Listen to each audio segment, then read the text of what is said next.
আসসালামু আলাইকুম everyone. Play store থেকে কিভাবে এলএমসি বা জিক্যাম ডাউনলোড করতে পারবেন সেটা আজকের এই ভিডিওতে দেখানো হবে। এই অ্যাপগুলোতে কোনো ম্যালওয়্যার কিংবা ভাইরাসের থাকার কোনো সম্ভাবনা নাই, সেটাও আমি দেখিয়ে দেব এই ভিডিওতে। তো শুরুতে আমরা প্লে স্টোরে চলে যাব। যেহেতু প্লে স্টোর থেকেই আমাদের একটা অ্যাপ ডাউনলোড করতে হবে, সেই অ্যাপ থেকে আমরা জিক্যামটা ইনস্টল করব। এরপর আমরা সার্চ বারে চলে যাব। সার্চ বারে চলে যাওয়ার পর লিখব হচ্ছে জিক্যামেটর। এরপর আমাদের সামনে যে সেকেন্ড অ্যাপটা চলে আসছে, এই অ্যাপটাকে আমরা ওপেন করব। এখন আমরা এই অ্যাপটাকে ইনস্টল করেই পরে এই অ্যাপ থেকে আবার জিক্যাম এবং এলএমসি গুলো আমরা ইনস্টল করতে পারবো। এখন আমি এই অ্যাপটাকে ওপেন করছি। শুরুতে আমাদের সামনে চলে আসবে ক্যামেরা টু এপিআই। আমাদের ফোনে এনাবেল নাকি ডিসেবল করা আছে। ক্যামেরা টু এপিআই হচ্ছে এমন একটা জিনিস, এটা যদি আপনাদের ফোনে ডিসেবল করা থাকে তাহলে আপনাদের ফোনে কোনো ধরনের জিক্যাম বা এলএমসি সাপোর্ট করবে না, আর যদি এনাবেল করা থাকে তো সেক্ষেত্রে সাপোর্ট করবে। এখন অনেকেই বলবেন, ভাই আমার ফোনে তো ক্যামেরা টু এপিআই ডিসেবল করা, এখন আমি কিভাবে ইনেবল করতে পারি? এটা ইনেবল করার একমাত্র রাস্তা সেটা হচ্ছে ফোনকে রুট করা, আর এটা হচ্ছে অনেক একটা লেন্থি প্রসেস। এই প্রসেসে আমি এখন যাচ্ছি না, তবে আমার ফোনে এখন ক্যামেরা টু এপিআই ইনেবল করা আছে, মানে আমার ইউআই থেকেই এটা ইনেবল করা থাকে সব সময়।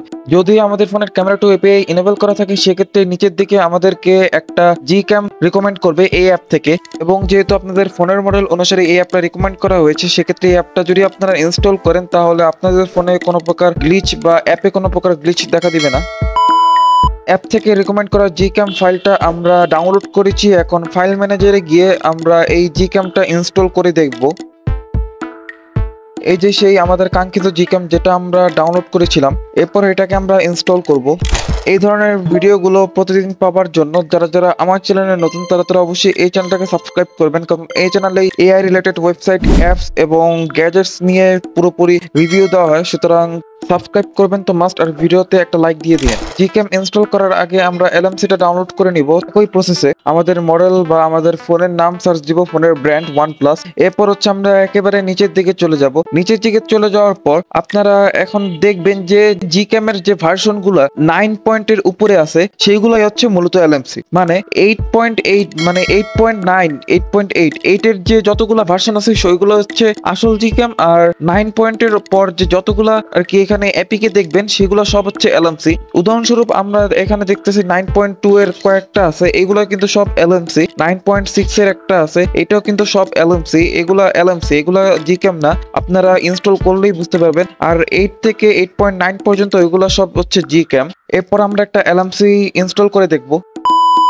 এটা 9 ভার্সনের জিক্যাম ইনস্টল করেছি, এখন এটাকে আমরা ওপেন করব। তো দেখেন এখানে সব ধরনের ফিচার্সই অ্যাভেলেবেল আছে মোটামুটি।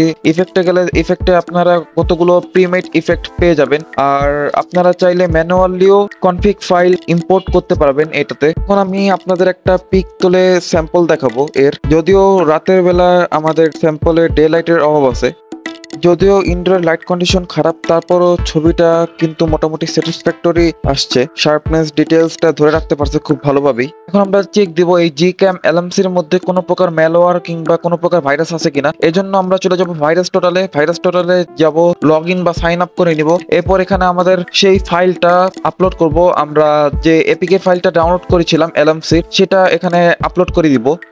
এরপর আপলোডের সাথে সাথে এটা প্রসেসিং করা শুরু করবে এবং পুরো ফাইলটা স্ক্যান করে দেখবে। দেখেন আমাদের এলএমসি এপিকে ফাইলে সম্পূর্ণ ম্যালওয়্যার ফ্রি এসেছে।